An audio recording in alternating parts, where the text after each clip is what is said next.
지금 이 시각 여러분들이 주목하는 뉴스 만나보겠습니다. 세월호 참사와 관련해 해외로 도피한 유병언 전 세모그룹 회장의 차남 유혁기 씨가 국내로 송환됩니다. 유 씨는 세모그룹 등의 자금을 횡령, 배임했다는 혐의를 받고 있는데요. 세월호 참사 9년 만에 마지막 국외 도피자까지의 송환. 앞서 송환된 3명은 형이 확정됐거나 항소심이 진행 중입니다. 이 소식 김예린 기자가 전해드립니다.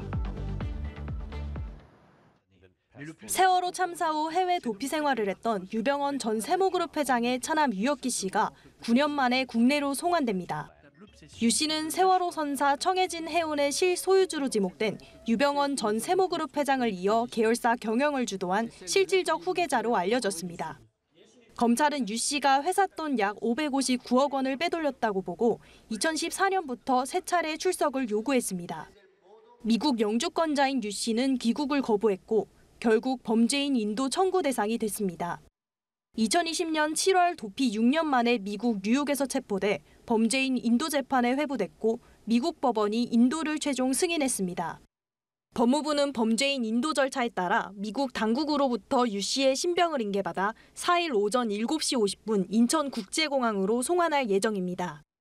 유 씨는 귀국 즉시 세월호 실소유주 비리 사건을 수사하는 인천지검으로 압송돼 조사를 받게 됩니다. 유 씨는 세월호 사건과 관련해 해외로 도피한 4명 중 국내로 송환되는 마지막 범죄인으로 앞서 송환된 3명은 형이 확정됐거나 항소심이 진행 중입니다.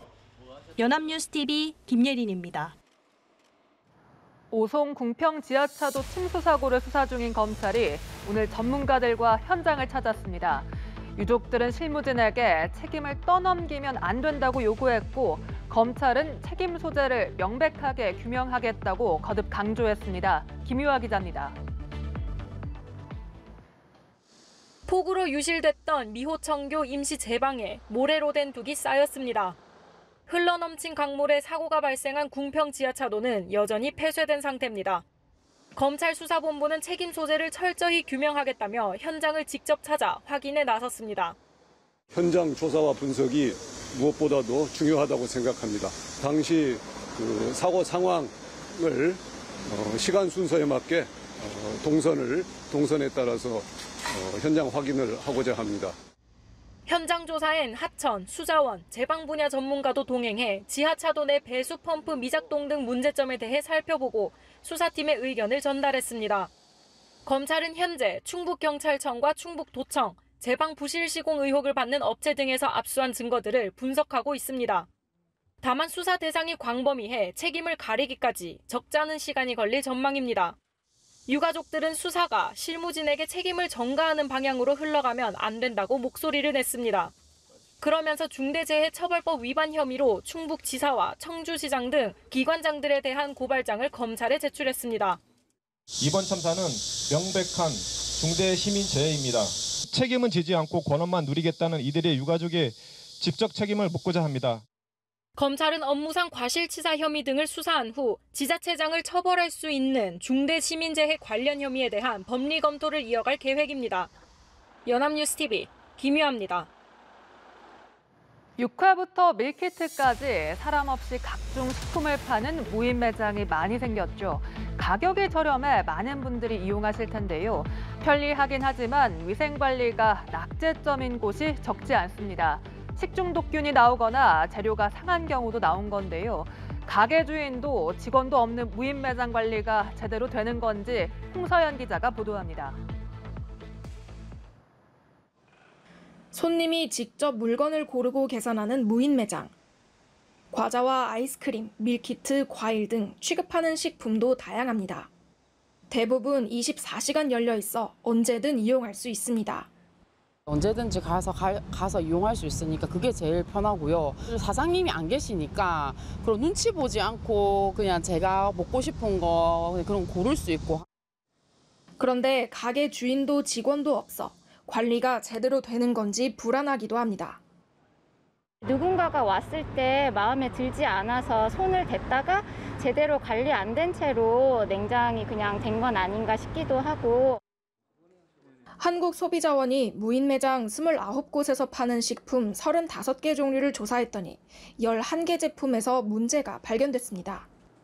육회 제품 2개 중 1개에서는 식중독균인 황색포도 상구균이 나왔고, 한 불고기 밀키트 제품은 소비기한이 지나지 않았는데도 버섯과 파, 양파가 상한 채로 담겨 있었습니다. 소비기한이 지난 과자도 4개 발견됐는데 그중 하나는 기한이 102일이나 넘은 것이었습니다.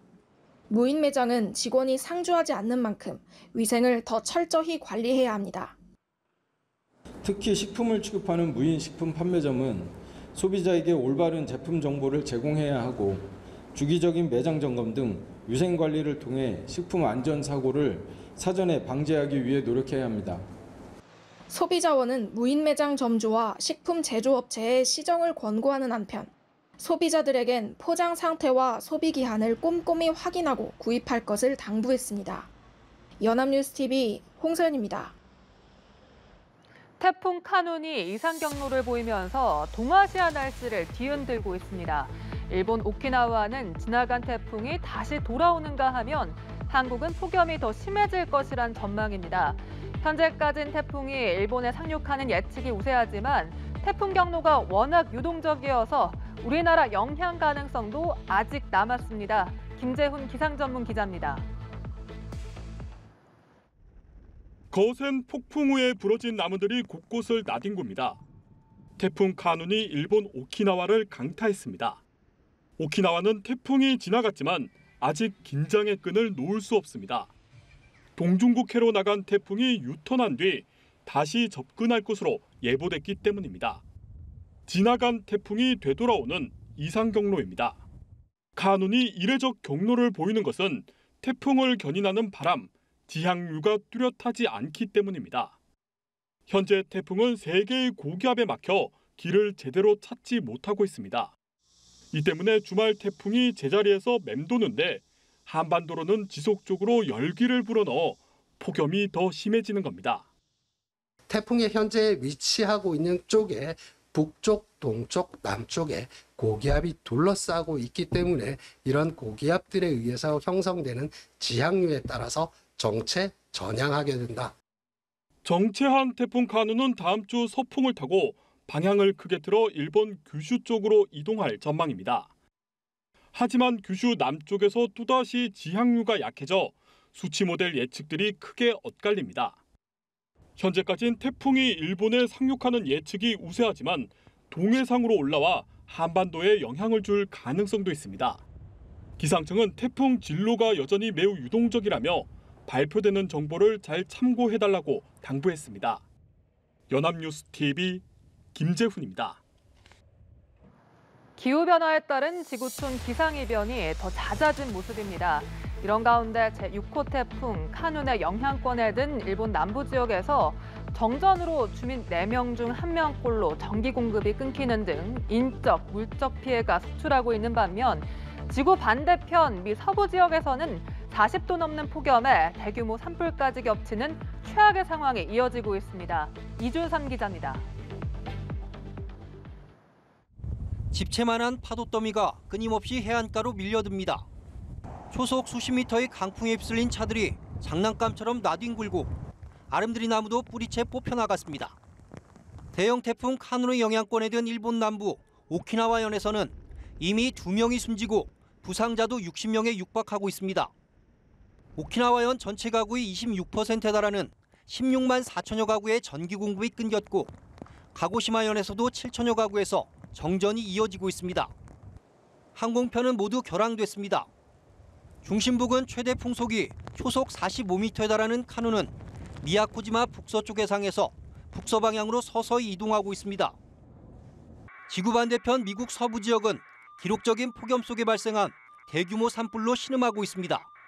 지난달 28일 모하비 국립공원 안에서 시작된 이번 산불은 331제곱킬로미터, 서울 면적의 절반이 넘는 지역을 잿더미로 만들고서도 계속 확산하고 있습니다.